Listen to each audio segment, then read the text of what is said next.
So we're now going to continue on with our lecture discussion of cyclohexanes and drawing chair conformations of cyclohexane given dash wedge notation. So just like with, for example, cyclopropanes or even your simple alkene, we can have cis-trans isomerism. So when we have two or more substituents, we can start to look at cis versus trans isomers. So in cis cyclohexane, substituents are on the same face of the ring. They're both up or down. That does not necessarily mean that they're both axial or both equatorial, merely that they're on the same face of the ring. So for example, this bromine and this chlorine both have the wedge notation, which means they're pointing up. Now, taking a look at, let's arbitrarily say that our chlorine is on carbon number 1, bromine's on carbon number 2. So 1, 2, 3, 4. Just numbering my carbons for now. So if chlorine is pointing up, then in this case, the chlorine pointing up will be axial. Now, if we look at carbon 2, our axial hydrogen is pointing down. So then, in order for the bromine to be on the same face of the ring, to be pointing up, this bromine pointing up is equatorial. Now, there's a little mnemonic that I like to use. So if your substituents all are cis, if they're all designated with a dash or a wedge, and there's no alternating, I like to use the mnemonic as follows. So let's pretend they're all wedged. I like to write axial, equatorial, axial, equatorial, axial, equatorial. So this pattern holds true if all of your substituents are cis. So as we noticed, first case, our bromine is equatorial, and our chlorine substituent, which is cis to the bromine, is axial. Now, just to show how a ring flip would occur, there are two ways of doing it. If you're using the mnemonic, you simply just flip all of your axial and equatorial positions. So the equatorial bromine now becomes axial. The axial chlorine now becomes equatorial. But using our carbon numbering, we can follow our procedural scheme. So carbon number 1 is going to go down. Carbon number 4 is going to go up. Okay, so now carbon number 1 is pointing down. Okay, and carbon number 2 is adjacent. Carbon number 3 is over here, and carbon number 4 is pointing up now. Perfect. Now we just flip all of our axial and equatorial substituents. So this equatorial bromine is now pointing up in the axial position. Likewise, our previously axial chlorine is now pointing up in the equatorial position. As we've noticed, one thing just to keep in mind is a nice sanity check here. We also know that if the bromine has a wedge and the chlorine has a wedge, both the hydrogens have a dash, which means they're pointing down. And just as a check, if we look at the hydrogen attached to the carbon that the bromine's attached to, this hydrogen is in fact pointing down. Likewise, the hydrogen on the carbon attached to the chlorine is in fact pointing down in the equatorial position. After a ring flip, our bromine is now up axial and our hydrogen is now down equatorial. Likewise, our chlorine is now up equatorial and the hydrogen on the carbon attached to the chlorine is now pointing down axial. I always like to use hydrogens to check my work because if I make a mistake, I'll see a clear contradiction when I look at my hydrogens. So always want to develop methods to check your work. Okay, so let's now continue on and let's look at trans cyclohexane. In this case, the substituents are on opposite faces of the ring. So let's start looking at the cyclohexane conformation on the right. So in the case when you have trans substituents, you're going to need to pay very special attention to the dash and wedge. So this bromine is pointing up, and this chlorine with a wedge is pointing down. Now, what up and down correspond to in terms of axial versus equatorial is a bit hard to see. So first, let's look at the case where we draw a cyclohexane conformation with the bromine pointing up. Okay, so I'm gonna label my carbons. This is 1, 2, 3, 4, 5, 6. It just helps me keep things in order. And my bromine is pointing up. So if I want it pointing up in this case, I'll start with the bromine pointing up in the axial arrangement. Okay. And then from there, our chlorine is pointing down. And in the adjacent carbon, the substituent pointing down is going to be in the axial position. So this is down in the axial position. And as you notice, you can very clearly see that the bromine and chlorine are on opposite faces of the ring. They're on opposite regions of space relative to the ring. So in this case, both of our substituents are axial, but they're pointing towards opposite faces of the ring. Okay, so let's now do a ring flip. So in this case, we're going to move carbon number 1 up, carbon number 4 down. Okay, so then now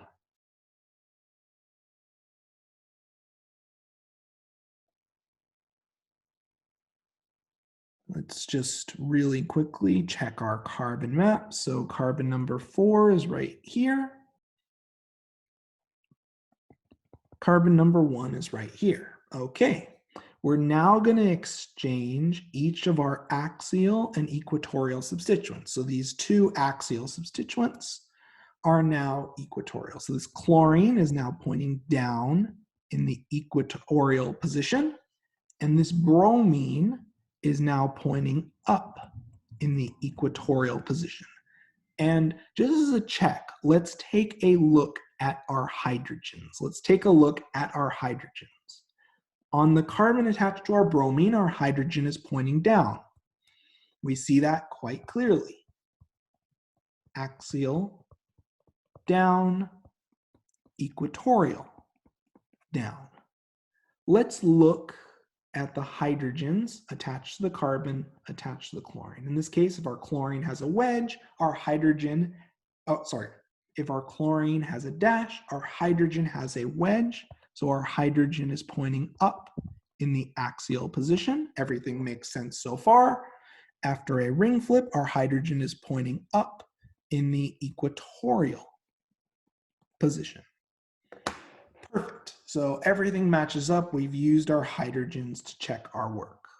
So if you want a little cheat sheet, there are a limited number of potential axial equatorial relationships, depending on if it's 1,2, 1,3, or 1,4 cis-trans disubstitute. Now, you're certainly welcome to memorize this table, but I have a more useful mnemonic that we're going to build on that could potentially allow you to very quickly map and go from dash wedge notation, cis-trans, into axial versus equatorial relationships.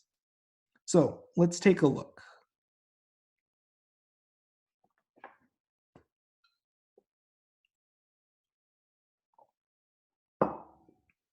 So first things first, let's look at an all cis arrangement. Let's look at an all cis arrangement.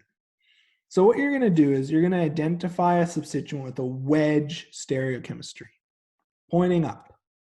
You're going to label that carbon with an axial label. I typically like to start by putting the wedge as carbon number 1, because it makes drawing my cyclohexane ring a lot easier. Okay, so that's our first step. So this bromine wedge, it's going to be axial pointing up. So this bromine is axial pointing up. Now, if you're looking at the ring flipped conformation, if you're looking at the conformation after a ring flip, this bromine is equatorial, but it's pointing up.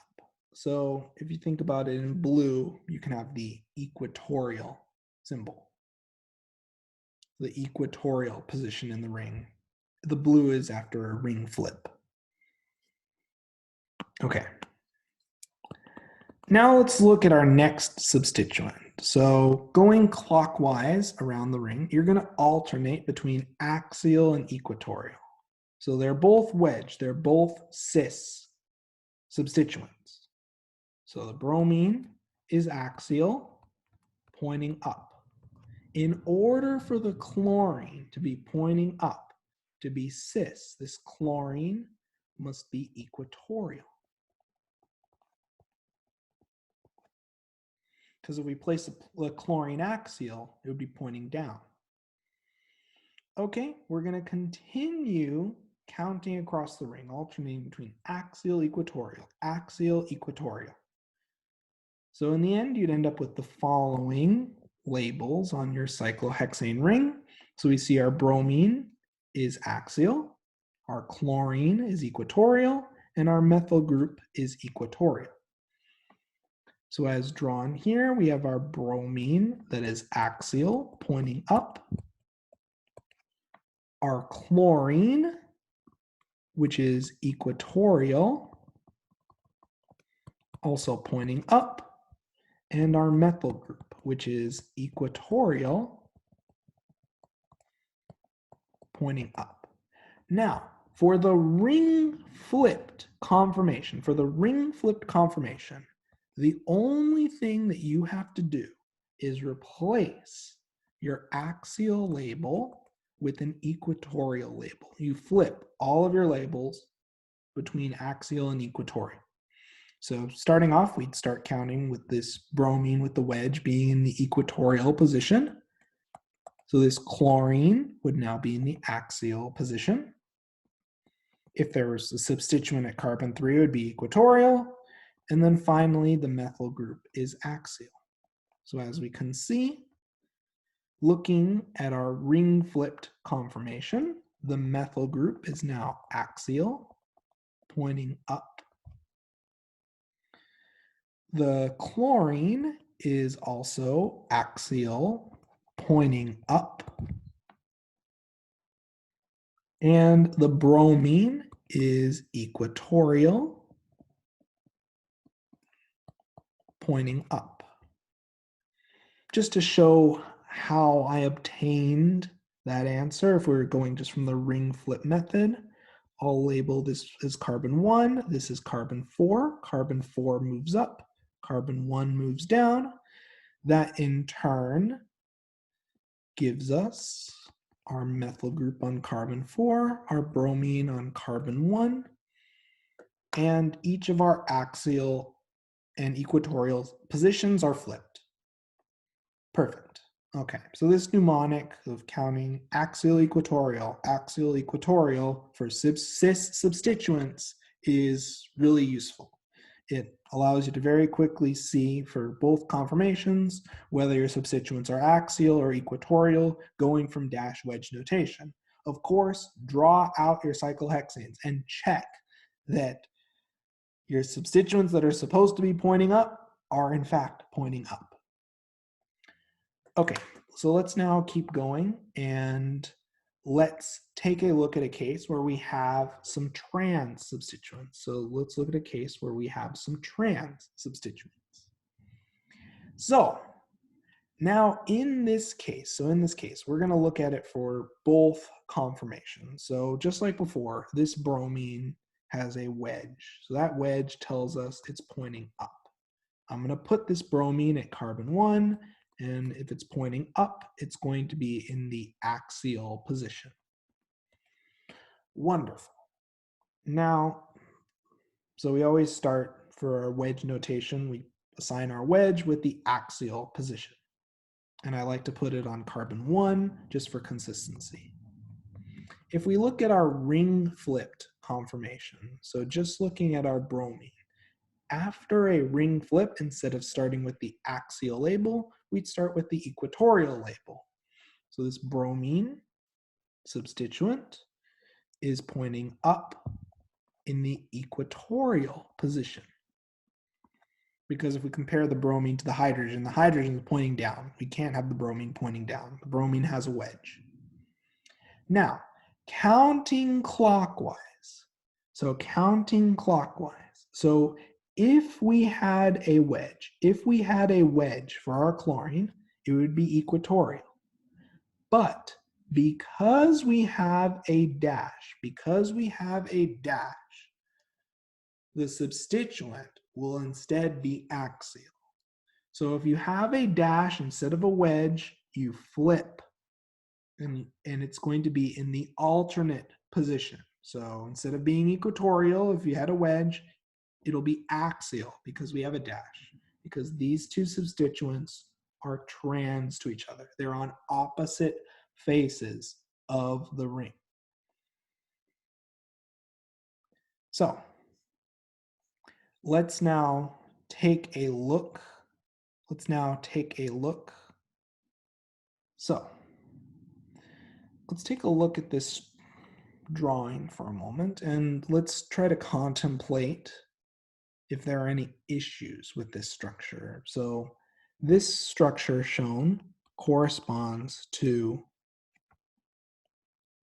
the wedge stereoisomer. So we have our bromine pointing up and our chlorine also pointing up. So we've drawn the conformations for the wedge. Now let's draw the conformations for the following trans arrangement, where our substituents are on opposite faces of the ring. So let's do that all the way on the right. So these are the two cyclohexane rings for our cis conformation. Let's now look at our cyclohexane rings for the trans conformation. So starting from scratch, first and foremost, I'm going to put my bromine on carbon number 1, and it is going to be axial. We've already established that. The chlorine is also going to be axial, except it's going to be pointing down.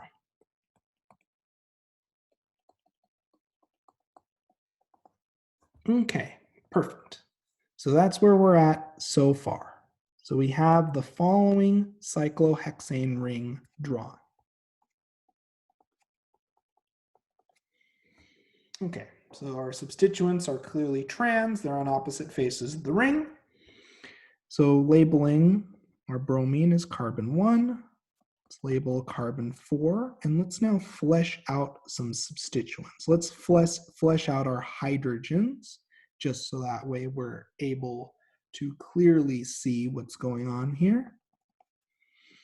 Okay, so we're next going to move carbon number 1 down and carbon number 4 up. I'm going to pan over, and let's now draw the ring flipped conformation. So we started counting axial, and now instead of equatorial, we counted axial again because it's wedge.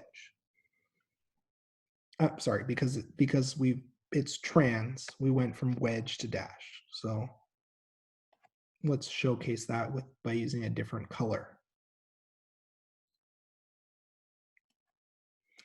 Okay, so now presuming that it undergoes a ring flip,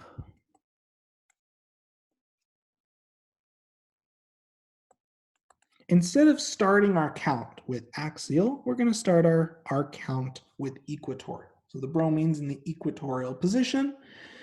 And as a consequence of this,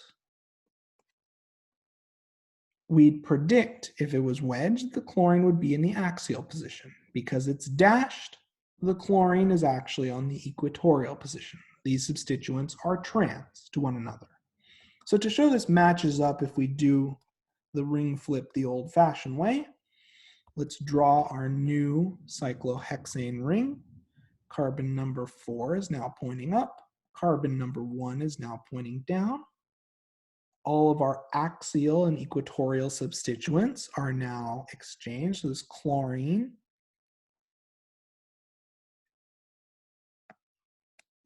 sorry about that. So looking at the bromine on carbon 1, instead of being axial pointing up, our bromine is now equatorial pointing up. And our hydrogen is now axial pointing down. The chlorine, which is on carbon number 2, was originally in the axial position. It is now in the equatorial position.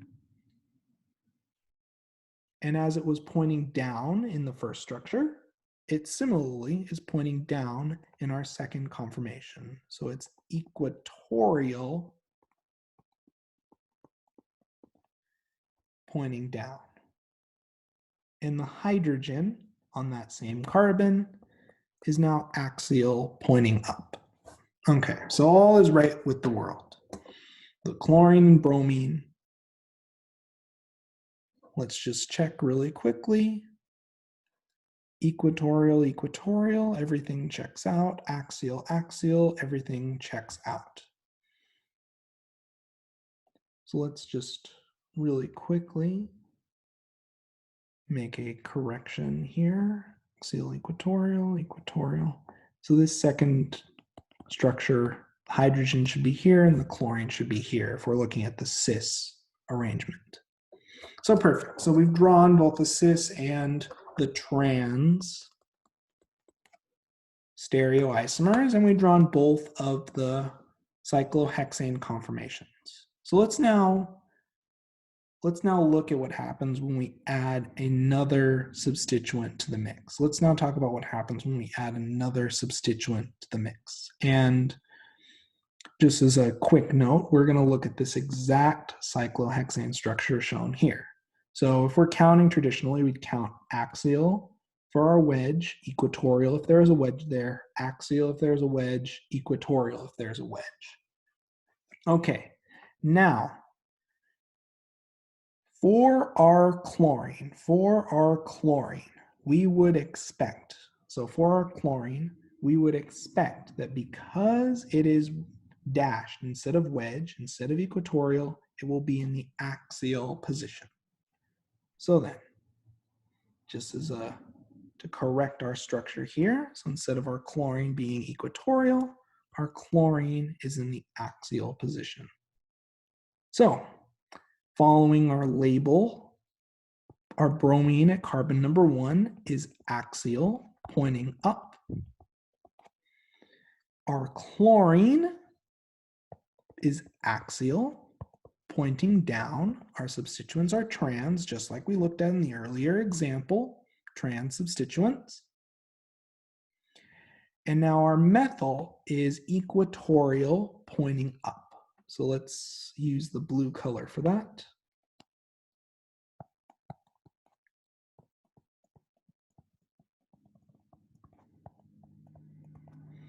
Okay, let's label this as carbon number 4, and then for our ring flip, carbon number 4 moves up, carbon number 1 moves down, and we flip our axial and equatorial positions. So our methyl group is now axial, pointing up.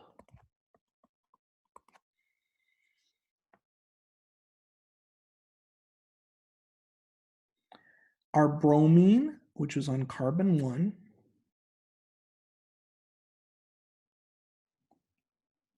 is now equatorial, but still pointing up. And our chlorine, which was originally axial, is now equatorial, pointing down. If we wanted to compare and use this mapping shortcut for our ring flipped cyclohexane, let's now take a moment to do just that. So our bromine has a wedge, our chlorine has a dash, and our methyl has a wedge. And the position of substituents in the ring is critically important. So instead of starting our count with an axial in the bromine, we're going to start with equatorial for the bromine. We would expect if our chlorine had a wedge that it would be axial. But because it has a dash, we place our substituent in the opposite position. So the chlorine is equatorial. Continuing our count around the ring, we'd expect if there was a wedge substituent at the third carbon, it would be equatorial, and our methyl is axial. That matches up exactly with our predictions. The bromine's equatorial, the chlorine is equatorial, the methyl is axial. Perfect. Everything checks out. So this is the method, this is the shortcut for quickly going from dash wedge notation to your cyclohexane conformations. You're welcome to use this or just write from scratch, whatever you prefer.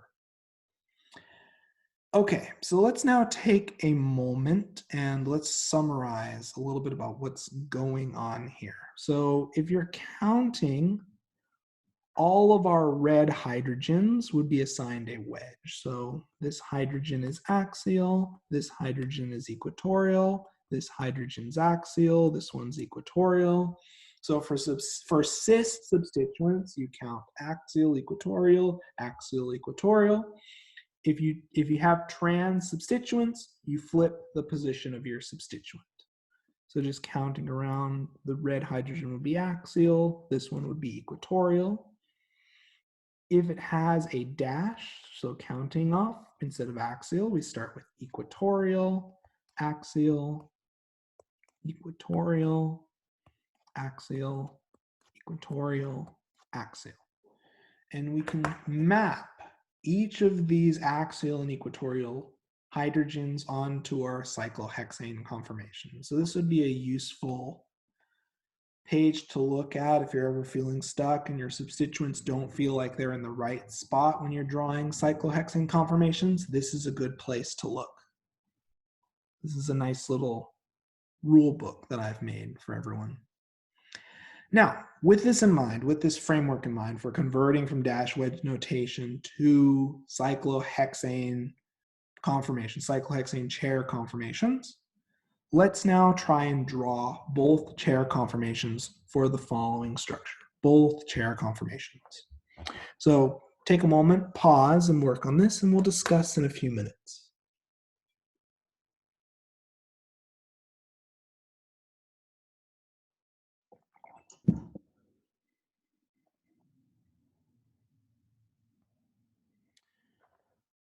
Okay, so I'm going to get started on this. So using my mnemonic, I'm going to start by labeling my wedge as carbon 1, and I'm going to start assuming it's axial, then counting around equatorial, and if all of my substituents had a wedge, all of them were cis, I'd expect an axial position for the methyl.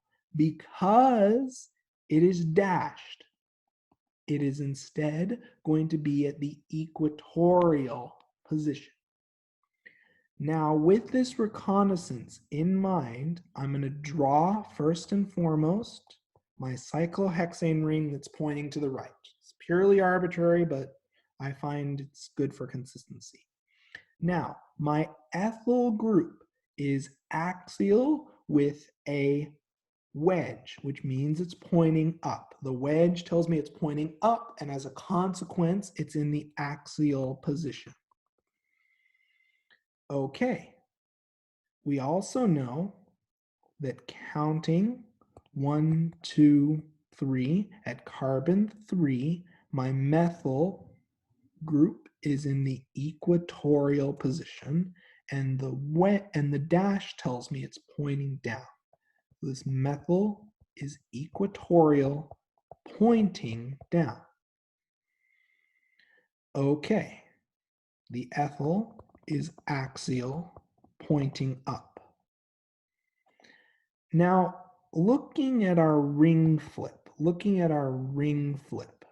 I'm going to do is I'm going to count around my ring, except this time, instead of starting with the axial assignment, I'm going to start by assigning my ethyl at the equatorial position. So I'm going to count equatorial, axial. This methyl would theoretically be equatorial if it had a wedge, but because it has a dash, it's in the axial position. Perfect. Okay, so let's check that everything lines up. Let's flip our ring. Carbon 1 moves down, carbon 4 moves up. I draw it with equilibrium arrows because these chair conformations do rapidly interconvert. Okay, so now we have carbon number 1, which is down, carbon number 4, which is up, and all of our axial and equatorial substituents have swapped. So let's draw the hydrogens just so that way it's easy to see. And now this ethyl group on carbon 1 went from the axial position to the equatorial position, still pointing up. Does that match our prediction? Yeah, equatorial, equatorial. Perfect. Our hydrogen on that same carbon is pointing down. Let's go all the way to carbon number 3. Let's go all the way to carbon number 3. So then, we would expect our methyl group to be axial, pointing down. So let's write that out. So our methyl group is axial, pointing down. And that also matches our prediction using this mnemonic. Just for completeness sake,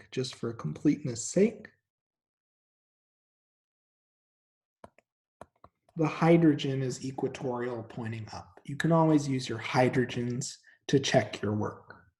Wonderful. So we've drawn both chair conformations for the following trans cyclohexane system. Notice how the methyl and ethyl group are on opposite faces of the ring. Perfect. Perfect. Let's now practice makes perfect. Things are best learned via practice.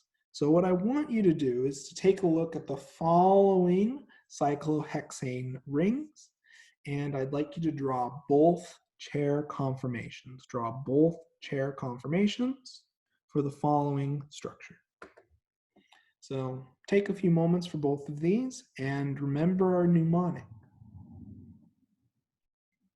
And if you're feeling adventurous, there's a third example below, and you can pause and take a look at the examples on your notes at this time.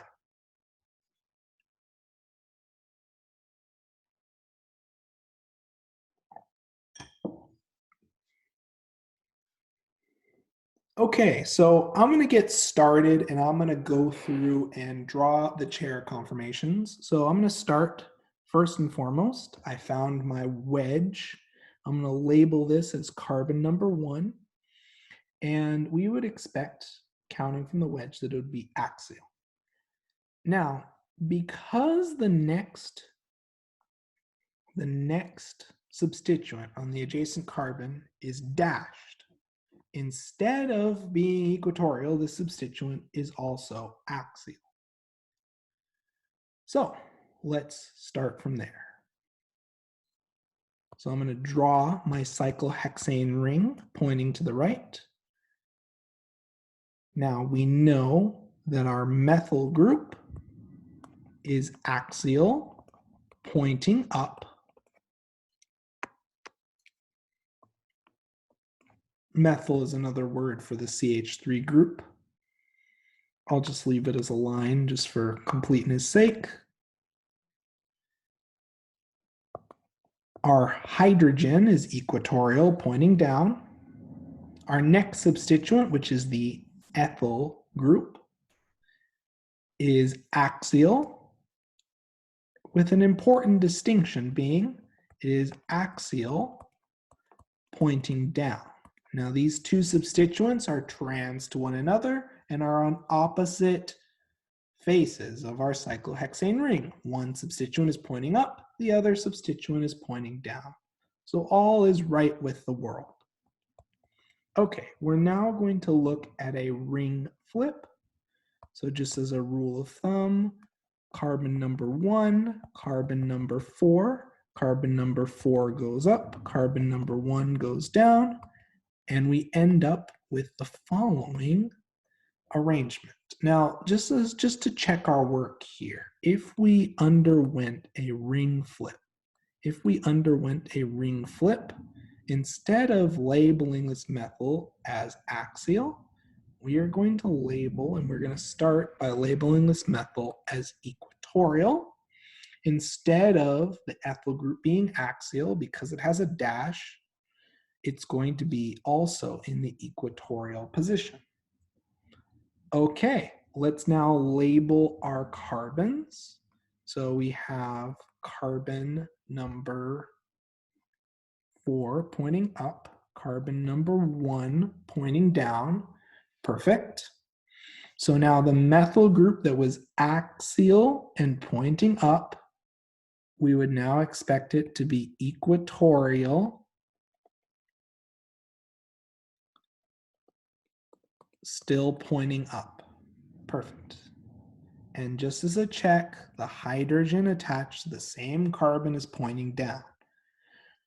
Perfect. Let's now move to carbon 2. This ethyl substituent, we would instead of being in the axial position, is now in the equatorial position after the ring flip.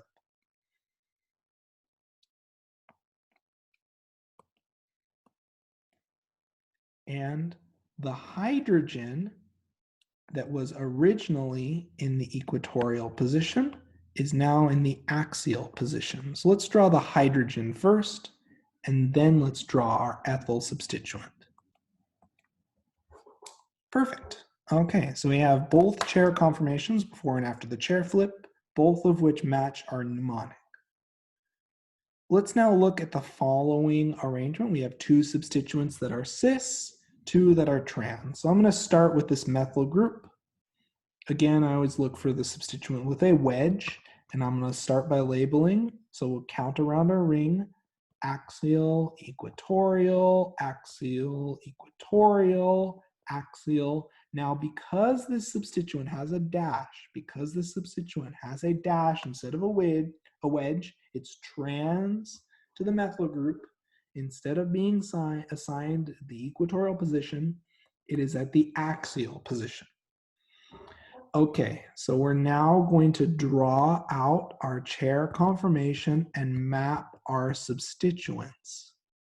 Now, one thing I want you just to pay attention to, whenever you see a T-butyl, I just want you to be on guard. These substituents have a very unique effect on conformations that we'll discuss later on, but just anytime you see bulky substituents, they play a pretty dramatic effect in determining which conformation is favored. So it's a useful thing to keep an eye out for when you're solving problems. So the methyl group is axial. It has a wedge. It's pointing up. This is axial pointing up, exactly as the wedge indicates. The methyl group's pointing up. The tert-butyl group, we'd expect it to be equatorial, but pointing up. Pardon me. Okay, so our tert-butyl group is equatorial, but it is pointing up relative to the plane of the cyclohexane ring.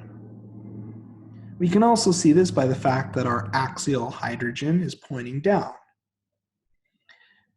Let's number our carbons now, just to make sure that we have everything straight. So 1, 2, 3, 4, 5, 6. 1, 2, 3, 4, 5, 6. Okay, so at carbon 6, our methyl group is axial and pointing down. So we have a methyl group that is axial, pointing down. Perfect, perfect. Everything matches. The two methyl groups are trans. The T-butyl group and the methyl group are also trans. Wonderful. Let's now undergo a ring flip. Let's move carbon number 1 down, carbon number 4 up. Now, just a priori, before we actually do this ring flip, let's now just draw out a quick,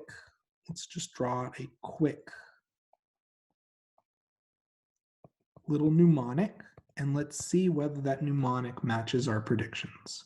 So instead of starting with our methyl wedge at axial, we're going to start equatorial. Then the T-butyl becomes axial as a result. Now we would predict that this methyl group, if it had a wedge, would be axial, but because it has a dash, it's in the opposite position in our cyclohexane ring, and it's in the equatorial position. So these two methyl groups are trans to one another. So let's draw out our ring flipped cyclohexane that we arrived at just from scratch. So carbon number 4 is pointing up. Carbon number 1 is pointing down. Wonderful. We're so far almost there. Now, based on this drawing, all of our axial and equatorial substituents have flipped their position. So the methyl group that was axial and pointing up is now equatorial and pointing up. Whoops, let me change pen colors to reflect that. So it's equatorial and still pointing up. Wonderful. We can see this by the fact that the hydrogen on that carbon is pointing down. Wonderful. Okay. Well, let's just draw out our equatorial hydrogens for good measure. Okay. Now moving on. Counting across the ring. So we counted clockwise. So 2, 3, 4, 5, 6. So looking at carbon 2, our T-butyl group is now expected to be axial pointing up. So our T-butyl group is axial pointing up, because it was originally equatorial before the ring flip. Now, this is a rare sight to behold. You will almost never draw a T-butyl group axial in a preferred conformation. That thing is super bulky, but nonetheless, we're just taking this at face value for now. So finally, for carbon number 6, our axial methyl that was pointing down now becomes an equatorial methyl. This is equatorial pointing down. And we can see this by the fact that our now axial hydrogen is pointing up. Perfect. That matches our prediction. We have our first methyl equatorial, our second methyl equatorial, and our T-butyl group axial. So this mnemonic appears to be holding true. So what I'm now going to do is we're going to draw strictly from the mnemonic, and let's quickly hammer out a chair conformation for the following arrangement. So again, I always like to find my substituent containing a wedge and start by labeling it in the axial position. This chlorine, we would expect it to be in the equatorial position, but because it has a dash, it is instead assigned the axial position. Likewise, we would expect, if we were just using our mnemonic, that the following methyl group would be in the axial position. But again, because it has a dash instead of a wedge, it's in the equatorial position. Perfect. We now have our assignments, and I'm going to start by labeling this as carbon number 1. It's really important that you don't start flipping your rings prematurely so you're not accidentally drawing enantiomers. And we'll touch on that point later on and in later chapters. So let's draw out our first cyclohexane ring that we're going to work with. So we have carbon number 1, carbon number 4. So 1, 2, 3, 4, 5, 6. Okay. 2, 3, 4, 5, 6. So we've numbered our carbons. Wonderful. Now our chlorine, we predict it to be axial, pointing up. So our chlorine is axial, pointing up.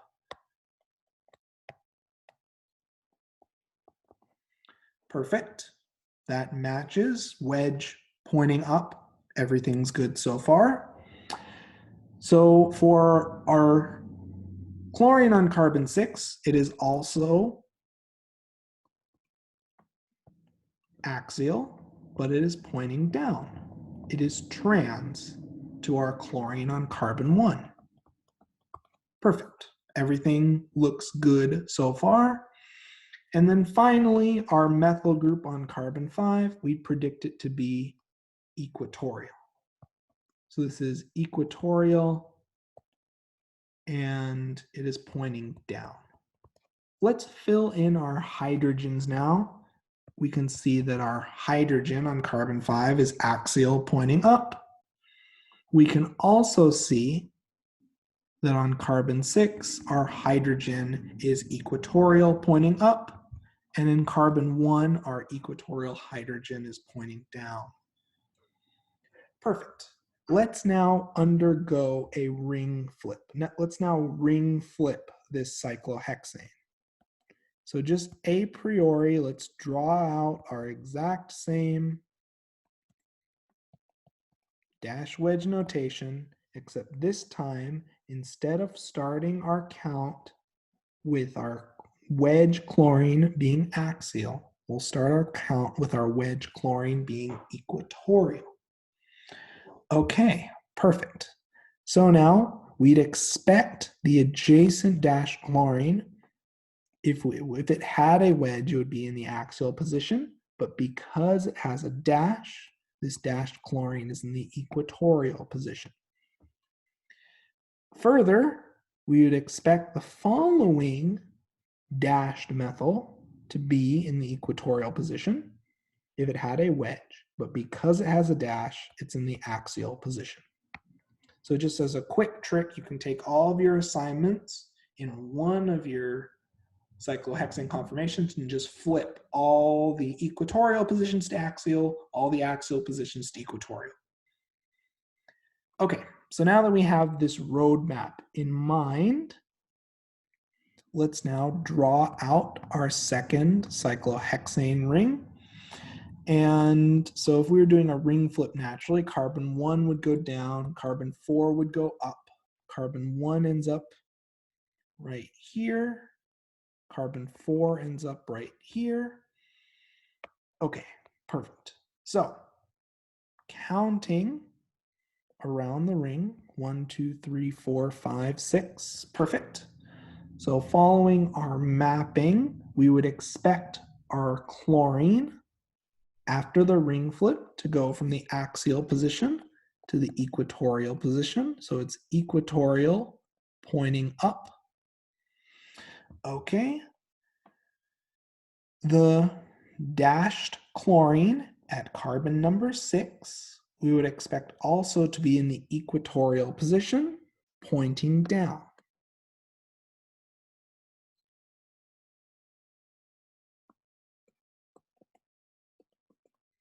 This is the equatorial position, pointing down. Perfect. Finally, at carbon 5, we'd expect the methyl to be in the axial position, pointing down. Let's now draw out our hydrogens for reference.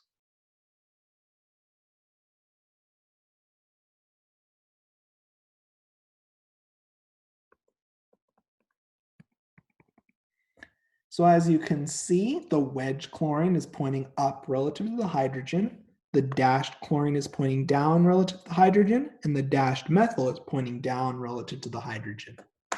So always remember, dash and wedge, using this, you always need to make sure that your dashed species are pointing down relative to the plane of your ring, while wedge species are pointing out of the plane, pointing up relative to the plane of the ring. Okay, perfect. So hopefully these examples have gotten you familiarized with going from dash wedge notation to chair conformations, because often information is presented in dash wedge notation. Now, your goal next is to take these chair conformations and we're going to start to analyze their energies. Okay, so this is going to be very similar to our conformational analysis of butane and other straight chain alkane derivatives. Okay, so let's look at methylcyclohexane. So we just have one substituent, this methyl group, this CH3 group. Now, what it's found in general is that the equatorial conformer is more stable than the axial conformer, but by about 7.6 kilojoules.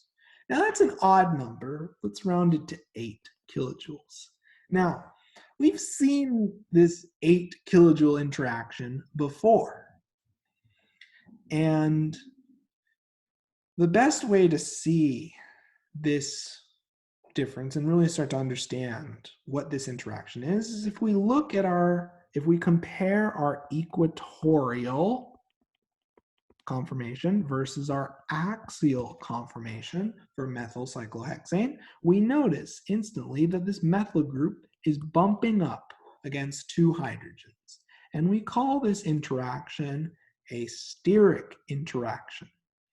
So this is a methyl hydrogen steric interaction, which, as we know previously, costs about 4 kilojoules. And since we have 2 interactions times 2, gives us a total of 8 kilojoules. So this steric interaction between the methyl and hydrogen, also known as our quote-unquote Gauche butane interaction, also pops up in cyclohexane systems and other cycloalkyl systems. So in general, if we look at the conformations of axial versus equatorial for methylcyclohexane, the equatorial conformation is lower in energy. And the reason for that is we've minimized and we've avoided some of these deleterious steric interactions. And as a result, in equilibrium, the equatorial conformation will be slightly favored. Now, this steric interaction in cyclohexane systems is best known as the 1,3 diaxial interaction, because we have our substituent, which is axial, and 2 other substituents, which are axial. So 1,3, by the virtue of the fact that our substituent's at carbon 1, the interacting hydrogen is at carbon 3. Now, this interaction is a steric interaction, and the idea is that our methyl group is in the same region of space as our hydrogens, and as a result, the methyl and our hydrogens repel, and that repulsion results in a higher energy system. So then, overwhelmingly, you will see a larger portion of your methylcyclohexane molecules existing with the methyl group in the equatorial position. Now, this is important because depending on the position and relative position of your substituents, and depending on what cyclohexane ring you have, these molecules can have dramatically different reactivity to different chemical reactions. So the major conformer that's present, the major cyclohexane chair conformation that's present, is critically important to understanding why some molecules, why some cyclohexane structures react more quickly than others, and why some structures are more stable than others or lower energy than others. And that conformational analysis really helps us pin down what the lowest energy conformation is and what the more favored conformation is at equilibrium. Okay, so we have a table of all of the diaxial, 1,3 diaxial strain values. And the one thing that I'd like you to notice, in general, is we go from fluorine to chlorine and bromine, we are increasing the size of our substituent. As we go to OH, we now have a set of bonds that are rotating about. Bonds, and the more atoms you have linked together in a chain, the more space your substituent's going to take up, and the larger your diaxial interactions, the larger your 1,3 strain is going to be. So for example, if we compare an ethyl group to our isopropyl, which looks something like this, the isopropyl has more carbons. They're spread out over a larger region of space.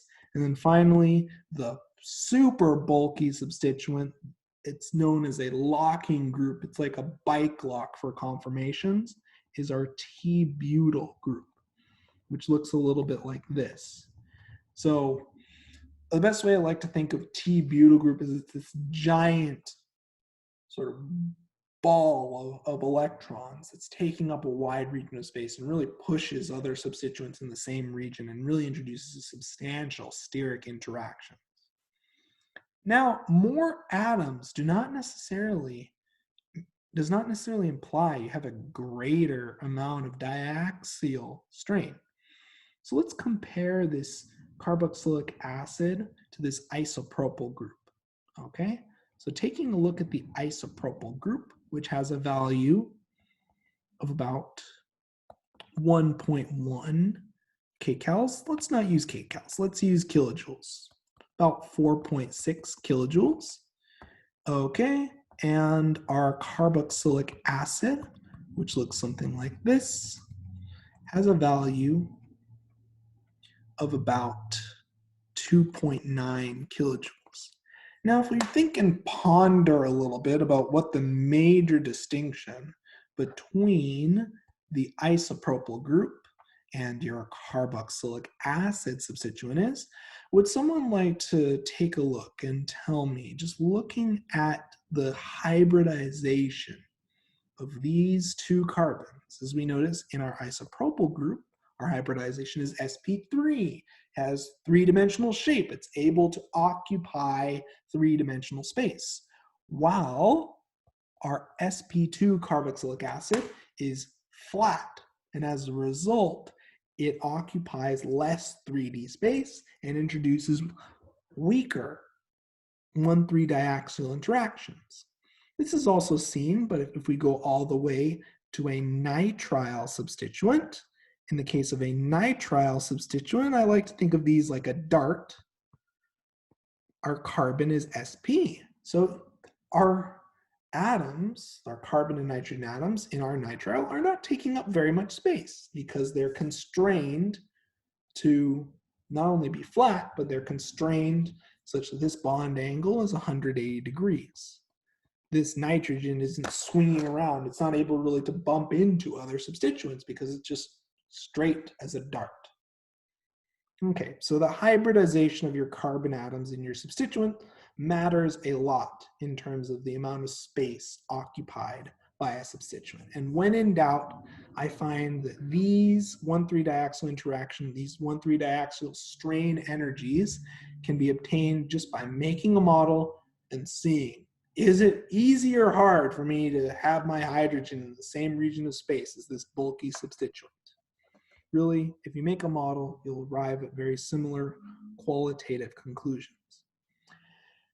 So let's now take a look And what we're going to do now is we're going to look at cyclohexane rings from the perspective of Newman projections. So we are going to look down in this case. So I have carbon 1 labeled. So we're going to look down the bond between carbon 1 and carbon 2 and carbon 5 and carbon 4. Okay, so looking down from that perspective, we have the following Newman projection obtained. So just to put mapping here, this methyl is pointing up, this hydrogen is pointing to the right if you look at it from this perspective, and I really do encourage you to make a model. The methylene group is pointing down.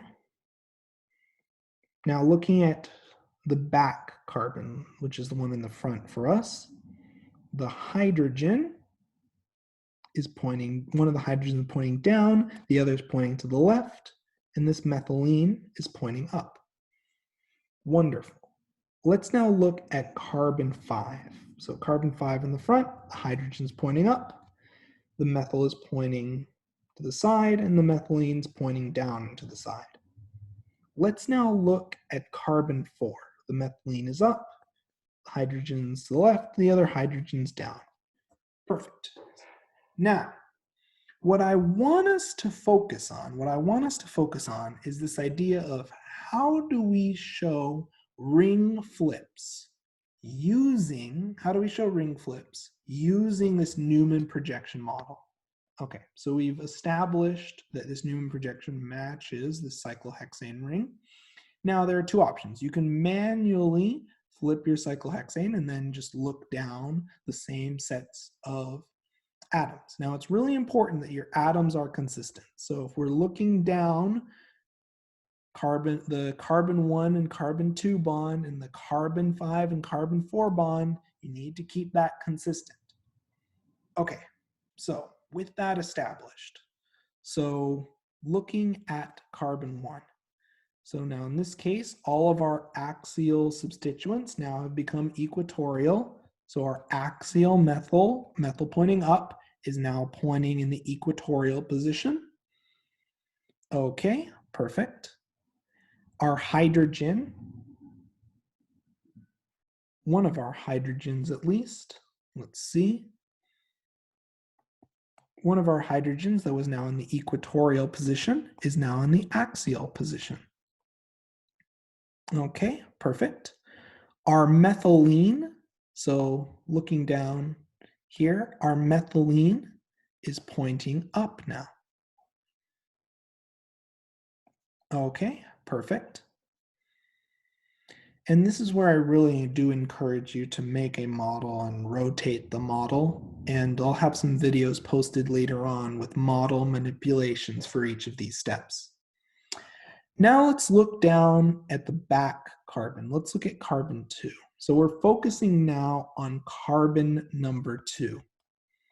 So our previously equatorial hydrogen, is now axial. Wonderful. Additionally, our other hydrogen that was axial is now equatorial. Okay, perfect. Let's now look at our methylene. So the methylene, instead of pointing up, is now pointing down. Okay, let's now look down carbon number 5. Again, we have an equatorial and an axial hydrogen. Wonderful. And looking at carbon number 4, which is in the back. So carbon number 4 is in the back here. Back is carbon number 4. We have an axial hydrogen and an equatorial hydrogen. Perfect. So we've exchanged all of our axial and equatorial positions, and additionally, one thing that it's really critical to note here, initially in the front, our methylene was pointing down, and in the back, our methylene was pointing up. Now, after the ring flip, in the front, our methylene is pointing up, and in the back, our methylene is pointing down. So you also have to swap the relative positions of the methylene groups after you undergo a ring flip. Now, the best way that I like to think of this, if we want to do just bond rotation for our ring flip, is that what we're doing in this case is we are, for all of our back substituents,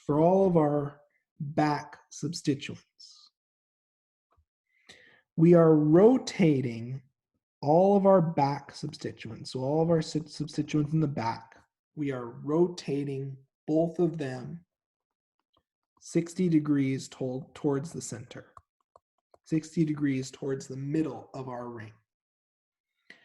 For each of our front substituents, we are rotating them 60 degrees away from our center. And if you physically take the model and turn the back substituents 60 degrees towards the center, and you turn the front substituents 60 degrees away from the center,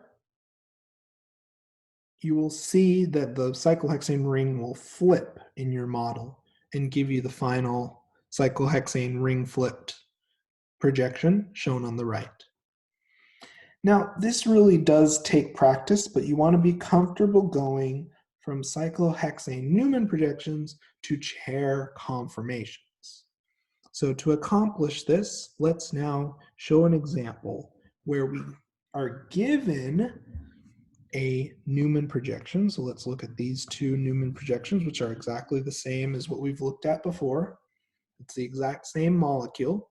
And let's now try to convert these Newman projections into a chair conformation. So just like before, my first step is to convert and label my front and back carbons. So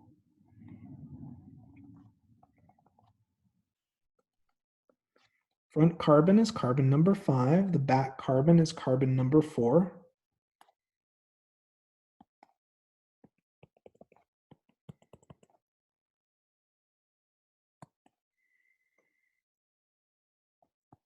I'm going to first draw out each of my substituents, okay?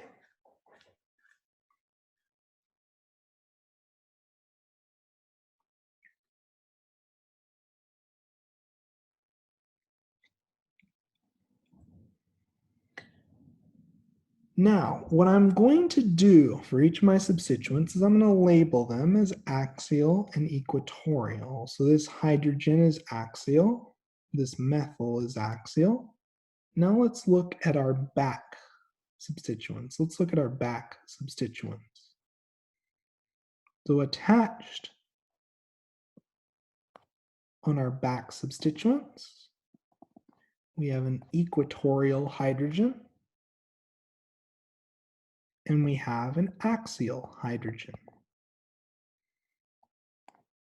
We'll not worry about the methylene group for now. We'll deal with that in a moment. Let's look at carbon number 1 and carbon number 2, and let's assess the substituents on carbon number 2. So carbon number 1 is in the front, carbon number 2 is in the back.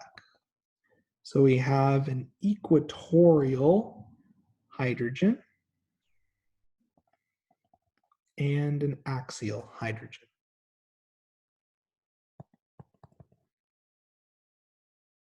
Perfect. Okay, so now what we're going to do is we are going to rotate. We're going to rotate our model. We're going to rotate our model. So as we've discussed previously, we're going to have carbon number 4 pointing down and carbon number 1 pointing up. So the way that we're going to accomplish this is we're going to rotate this model counterclockwise approximately 30 degrees. Okay, so we're going to turn this model now.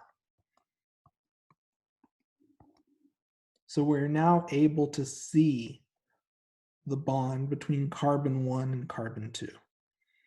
Okay, so carbon number 1 is now right here. It's pointing up. So here's carbon number 1. Carbon number 2 is right here. 3, 4, 5. Okay. Now, we know on carbon number 1, we have a methyl that is axial. Okay?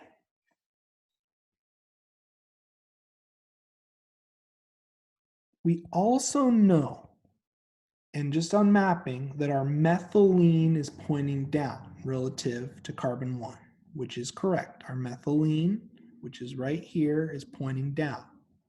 So everything's looking good so far. We also have our equatorial hydrogen on carbon 1. Let's now focus on carbon 2. So in the back, we have an equatorial hydrogen. As you notice, that is 60 degrees separated from our methyl. So everything looks good so far. We also have an axial hydrogen. Perfect.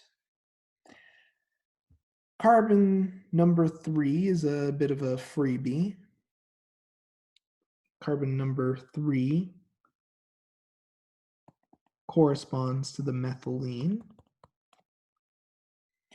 And as we notice, relative to carbon number 2, the methylene is pointing up. That makes sense. Everything's working so far. So looking at carbon 4, we also see the methylene is pointing up. Everything looks good. We draw out our equatorial and axial hydrogens.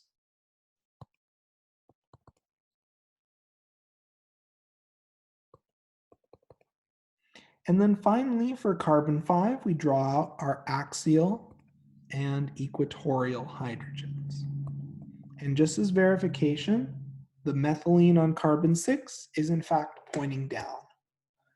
Perfect. So we've transcribed the following Newman projection into a chair conformation. And as we can see, it matches the original chair conformation that we arrived at, or that we started from, I can say. Okay, so, one moment.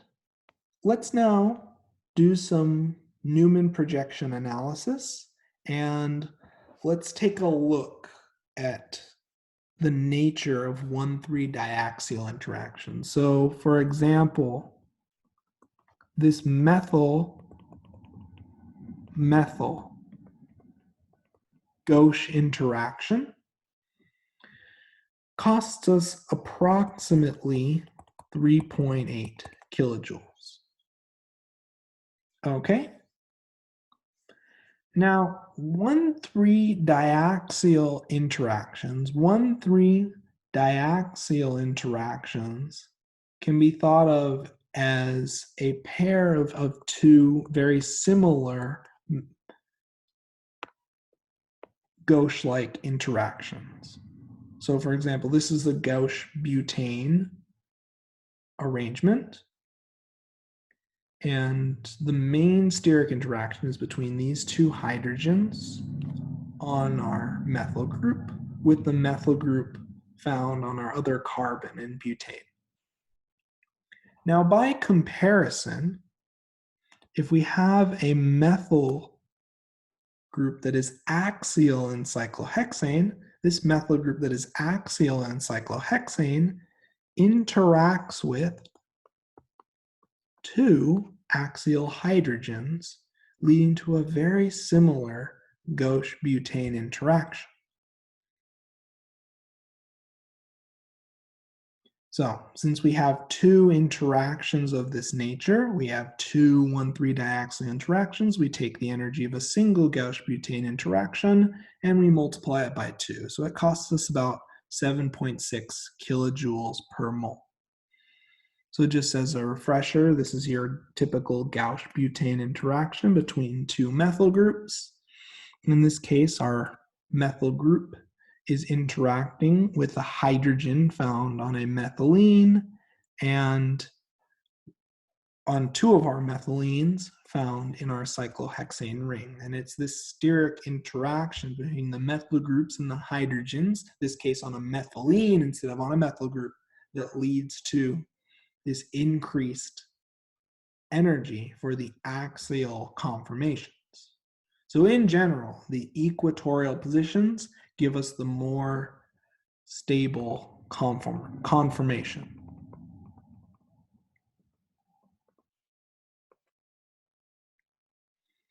So if we were to draw our equilibrium arrow, they would more favor the equatorial methyl conformation versus the axial methyl conformation.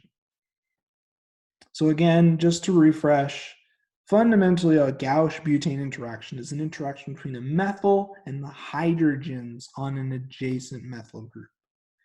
By analogy, a methyl group that is axial will interact with two hydrogens found on methylenes. This is a very similar steric interaction to the Gauche butane interaction. We have two steric interactions, so as a result, our penalty is twice that of a normal Gauche butane interaction. Okay, so let's talk about some analysis here. Let's now look at what happens when we have a di-substituted cyclohexane. Now in this case, we have to look at the 1,3 diaxial interactions of each of our substituents in each conformation. So let's look at two isomers of 1,2-dimethyl cyclohexane. Now these two isomers, the cis and trans, do not interconvert. But each of these isomers separately can undergo a ring flip to access another chair conformation. So cis and trans isomers are separate, but each of those cis and trans isomers can ring flip to another chair conformation, okay? So let's take a look at the two chair conformations for cis 1,2-dimethyl cyclohexane. So cis 1,2-dimethyl cyclohexane, so it's wedge. Okay. So one methyl group is axial, the other is equatorial. Wonderful. That matches the observed cyclohexane ring. Let's now do a steric analysis. So we have an axial methyl, two axial hydrogens. So we have two Gauche butane interactions. So that's about 4 kilojoules times 2, which is about 8 kilojoules. Okay, perfect. Now, let's take one last look one more time.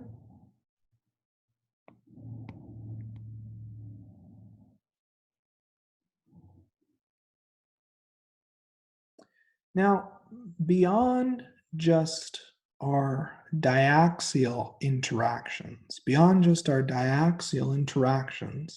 let's now draw out our hydrogens. Let's draw out some additional hydrogens here, because we also have to keep in mind there are torsional interactions at play.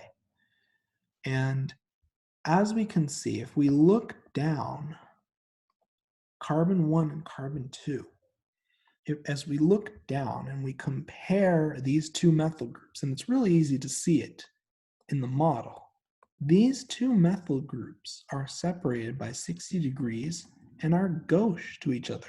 So we have a genuine methyl-methyl gauche interaction. And that gauche interaction costs us about 4 kilojoules. So 8 plus 4 leads us a total of about 12 kilojoules.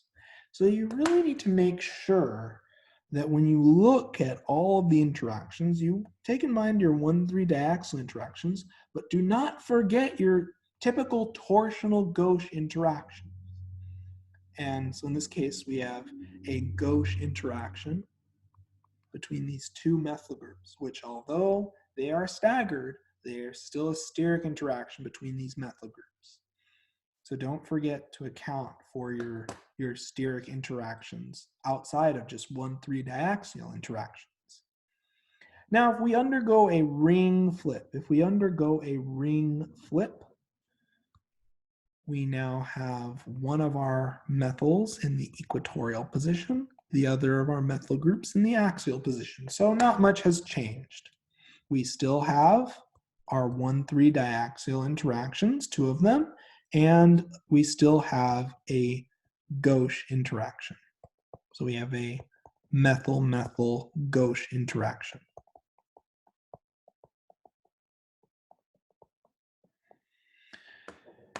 Wonderful. So both of these conformations in the end, 8 plus 4, have about 12 kilojoules per mole of energetic penalty associated with their steric interactions and torsional interactions. Okay, perfect. So for cis 1,2 dimethyl cyclohexane, and the position of the substituents does matter tremendously. Both conformations are equal in energy. No conformation is favored over the other. Let's now take a look.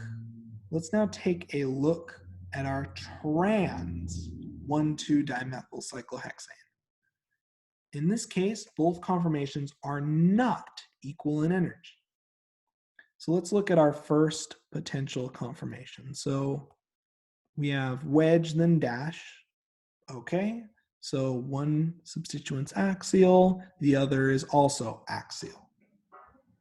Alternatively, since we're looking at this first conformation, our methyl is equatorial and our other methyl is also equatorial. After a ring flip, however, both of our methyl groups will be axial. Okay, so now let's look at our interactions. So first and foremost, if we draw out our hydrogens, we have 2 methyl groups that are separated by 60 degrees. So we have one gauche interaction in our first trans 1,2 dimethyl cyclohexane conformation. If we look at our axial trans 1,2 dimethyl cyclohexane, we see that instead of having a gauche interaction, these methyl groups are anti to one another. We have traded our gauche interaction for a total of 4 methyl hydrogen diaxial interactions, which are very high energy interactions. So if we take 4 times 4 kilojoules, that gives us an energy of approximately 16 kilojoules. And if we compare 16 kilojoules to approximately 4 kilojoules, as we can see, the diaxial conformation is higher in energy.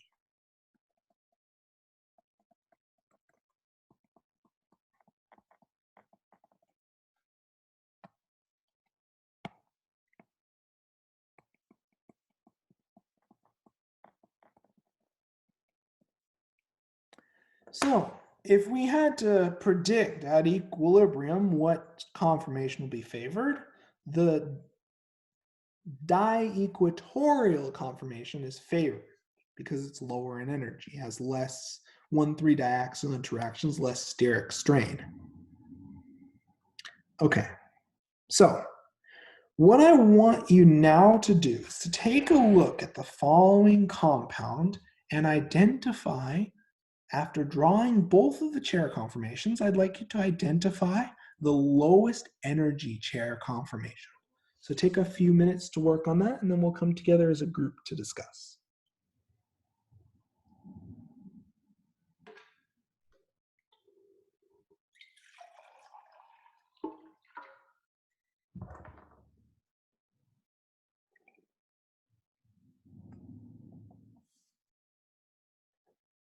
Okay, so I'm going to get started on this problem. So first and foremost, I'm going to use my mnemonic, axial, equatorial. This dash substituent would theoretically be axial if it had a wedge, but since it has a dash,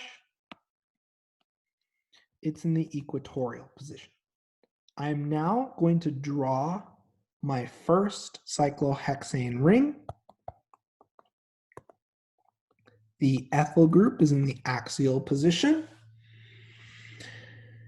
The chlorine is in the equatorial position with the hydrogen axial. I'm going to draw out each of my axial and equatorial hydrogens, but this time I'm not going to color code them because that's not what's important here. What's important is looking at our steric interactions and assessing the energy of each of these steric interactions. Now, what's really critical to note is if we compare chlorine and ethyl.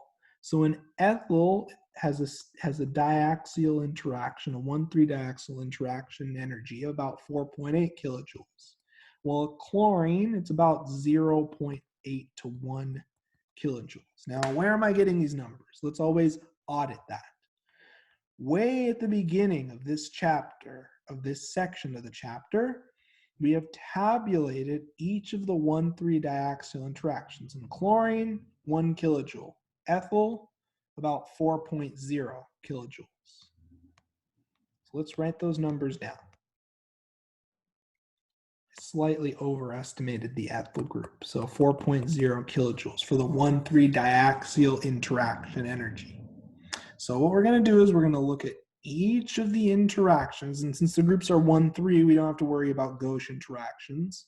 So let's take a look. So we have our ethyl group, and it has a 1,3 diaxial interaction with 2 hydrogens. So we're going to take 2 times 4.0 kilojoules, and that gives us 8 kilojoules.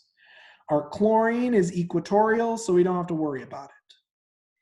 So we have our first conformation, and we have the steric interactions and their energetic penalties for each of those conformations. We're now going to undergo a ring flip, and this time let's draw out, and let's use our mnemonic to draw out our ring flipped conformation.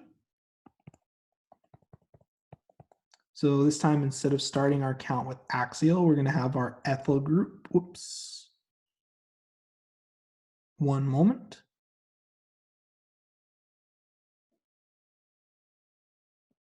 Apologies for the technical difficulty. Let's now draw out our ring flipped cyclohexane. So instead of starting our mnemonic with the ethyl group being in the axial position, we'll start it in the equatorial position. As a result, because we flipped each of our axial and equatorial positions, this chlorine is now axial. If we're going off of our carbon numbering scheme, so we have carbon 1, carbon 4, carbon 1 goes down, carbon 4 goes up, and that gives us the following ring-flipped cyclohexane. So, carbon 1, which is now down, has an equatorial ethyl, an axial hydrogen, an axial, oops, one moment, 1, 2, 3, 1, 2, 3, an axial chlorine, and I'll fill in the remaining hydrogens for completeness. Okay, perfect. So now that we have our new cyclohexane conformation, we're now ready to assess energy. So again, we have 2 1,3 interactions. And this is between a chlorine and a hydrogen. So this costs us about 1 kilojoule times 2, which gives us 2 kilojoules. So if we compare our 2 kilojoule energetic penalty to the 8 kilojoules for having an axial ethyl, we see that this conformation here with an axial chlorine and equatorial ethyl is the lower energy conformation. And as a result, it's favored at equilibrium. That's why I drew my equilibrium arrows with the arrow pointing towards this lower energy conformation being larger. Okay, so let's continue this practice. Let's focus on conformational analysis and doing more examples of conformational analysis.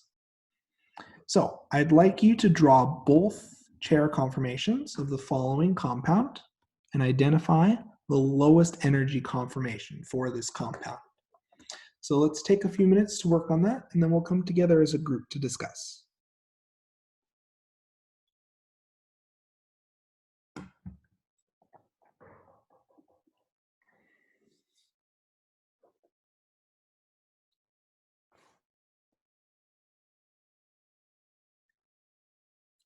Okay, so let's start with our mnemonic. I'm going to start the ethyl group with a wedge. I'm going to label with axial. Following this, the methyl, which also has a wedge, is equatorial. So counting around the ring, axial, equatorial. We would expect if this chlorine had a wedge, it would be axial. But because it has a dash, it is instead equatorial. So with that established, we now have our first guideline for where to place our substituents in our first cyclohexane ring. So the ethyl group is axial.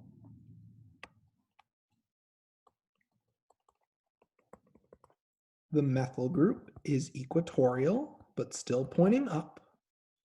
And the chlorine, so 1, 2, 3, 4, 5, 1, 2, 3, 4, 5. And the chlorine at carbon 5 is equatorial, pointing down. Always make sure you draw out each of your hydrogens.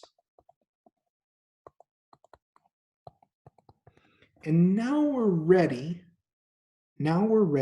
to assess interactions. So first and foremost, we have an ethyl methyl Gauche interaction that's going to cost us around 4 to 5 kilojoules. Perfect. You only really need to pay attention to Gauche interactions when you have substituents that are directly adjacent to each other, or more correctly, if they're on adjacent carbons.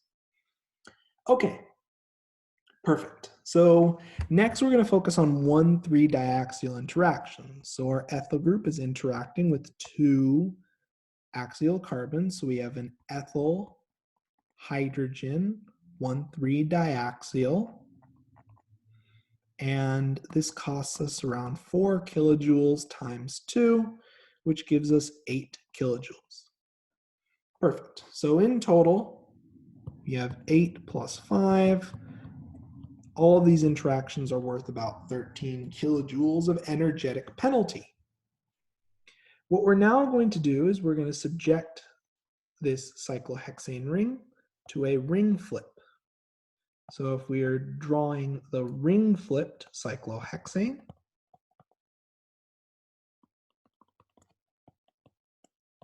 instead of starting our count with axial, we'd start with our ethyl in the equatorial position. The methyl group as a result is in the axial. Continuing our count around the ring of equatorial, axial, we would expect the dashed chlorine to be,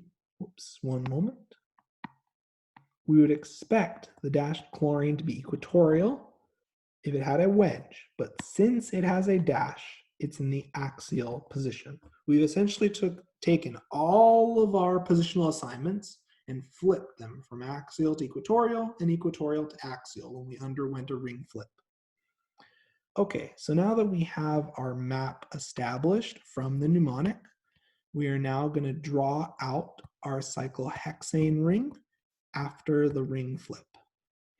Okay, and again, just making sure we number our carbons. Carbon 1 goes down, carbon 4 goes up, So now in carbon 1, which ends up down here, carbon 4 that ends up here. So 1, 2, 3, 4, 5, 6. 1, 2, 3, 4, 5, 6. Number your carbons. It helps you to avoid making mistakes. So in carbon 1, we're going to have an ethyl group in the equatorial position. In carbon 2, we're going to have a methyl group in the axial position. On carbon 5, we're going to have a chlorine in the axial position. Okay, let's draw out each of our hydrogens. Let's draw out each of our hydrogens.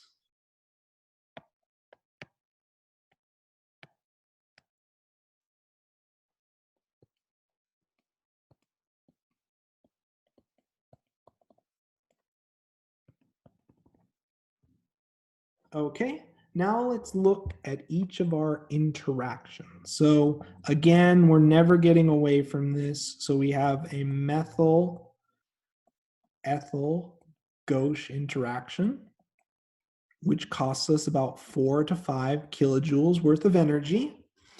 Now let's look at our axial substituents. So we have a methyl hydrogen 1,3 diaxial, and we have 2 of them.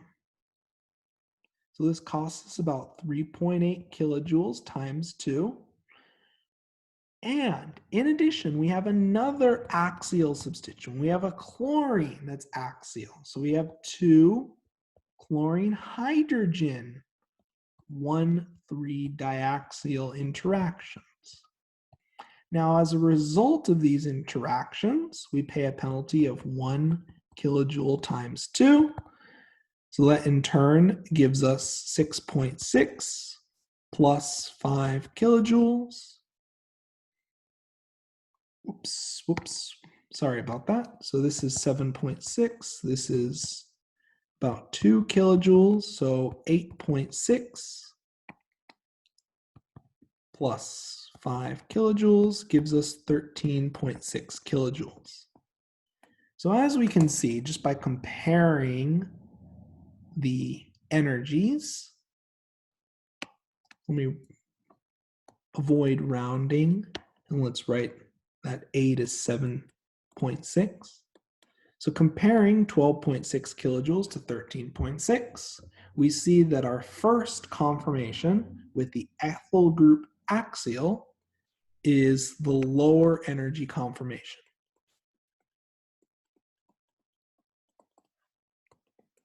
And as a result, at equilibrium, that conformation will be slightly favored. This is a relatively small energy difference between the two conformations.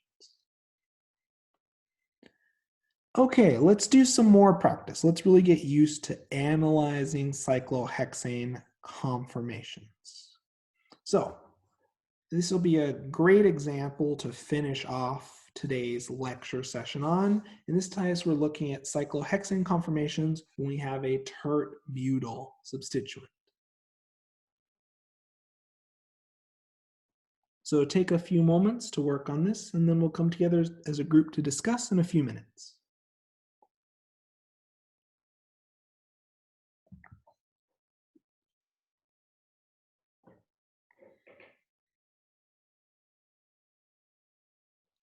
Okay, so I'm going to get started on this. I'm going to start by labeling my wedge methyl and axial. So counting around the ring, 1, 2, 3, 4, 5, 6.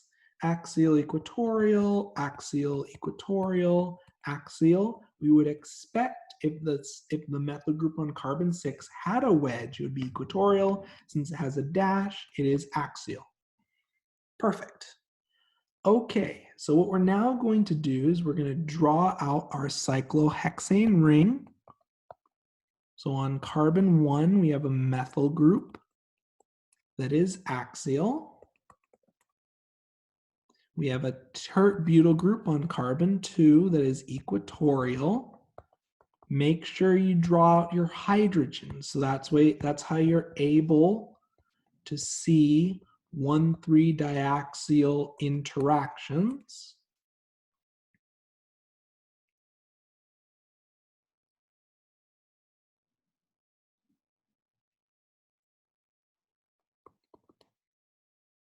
And then finally at carbon 6, we have an axial methyl. So now that we have these interactions established, now that we have our, now that we have our cyclohexane chair conformation drawn, we can assess our gauche interactions. So there's no gauche interaction between our methyl. These methyls are trans.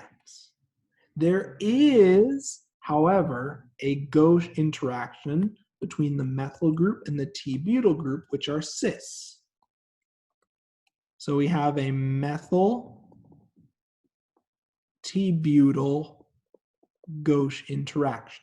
And it's going to be present in both of our conformations. Let's show that by drawing both conformations, but we will likely see this in both conformations.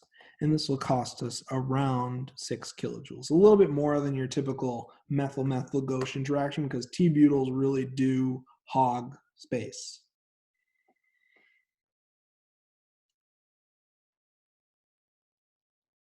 Okay, now let's take a look at our diaxial interactions. Let's take a look at our diaxial interactions and let's tally them up. Well, let's write this gauche interaction as around 4 to 6 kilojoules. We'll look in a table if we need to have a more precise measure.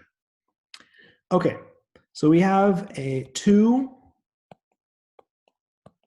methyl hydrogen 1,3 diaxial interactions. These cost us about 4 kilojoules each, and we have 2 of them for our first axial methyl, and we have 2 more for our second axial methyl.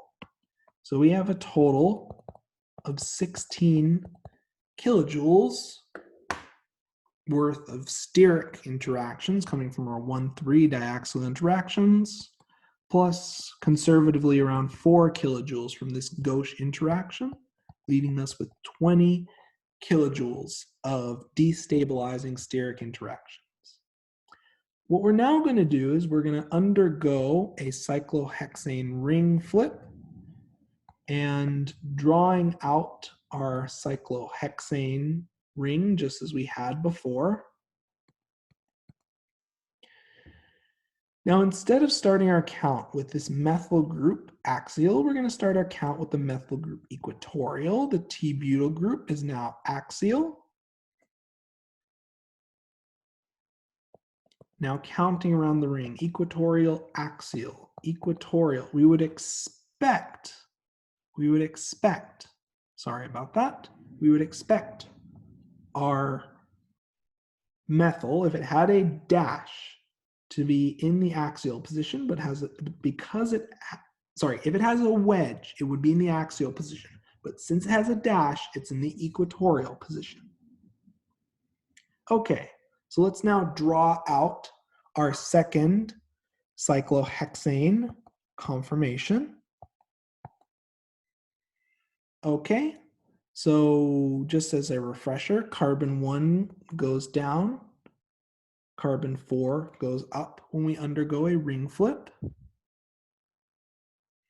So 1, 2, 3, 4, 5, 6, number our carbons, 1, 2, 3, 4, 5, 6. So carbon 1, our methyl group, is equatorial. Carbon 2, our T-butyl group, is axial. Carbon 3, there are no substituents besides hydrogen. Carbon 4, there are no substituents besides hydrogen. Carbon 5, again, same theme. And on carbon 6, our methyl group is equatorial.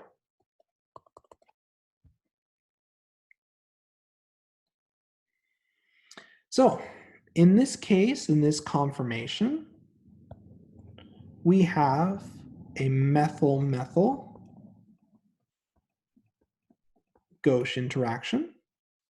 Additionally, we have a methyl T-butyl Gauche interaction. So both of these are contributing roughly 4 kilojoules. And the real deal breaker here is that we have a T-butyl hydrogen 1,3 interaction. And we have 2 of these interactions. So let's now take a look at our table to figure out what penalty we pay for these interactions, because it's going to be a pretty big energetic penalty. So going back to our table, the T-butyl group has a massive 1,3 diaxial interaction of around 11.4 kilojoules. Absolutely gargantuan energetic penalty. So we have 11.4 kilojoules times 2. This is why I say T-butyl groups are like a bike lock for your conformation, because you're almost never going to have a T-butyl group axial. This costs us 22.8 kilojoules plus 8 kilojoules, leading us a total of 30.8 kilojoules of energetic penalty. Now, comparing 30.8 to 20 kilojoules, we can see our first conformation with our T-butyl group equatorial.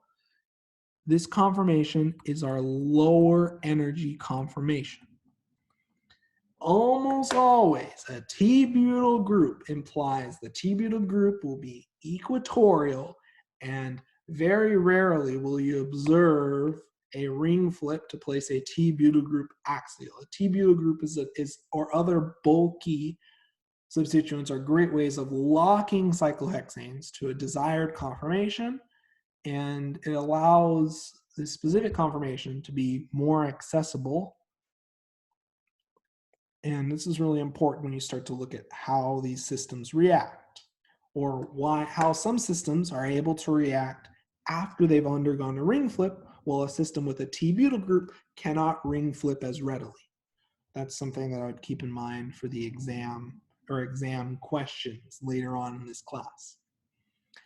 Okay, so this is a wonderful stopping point. So let's continue on with drawing out ring flips and drawing out other conformations of cyclohexane beyond just these chair conformations next class session.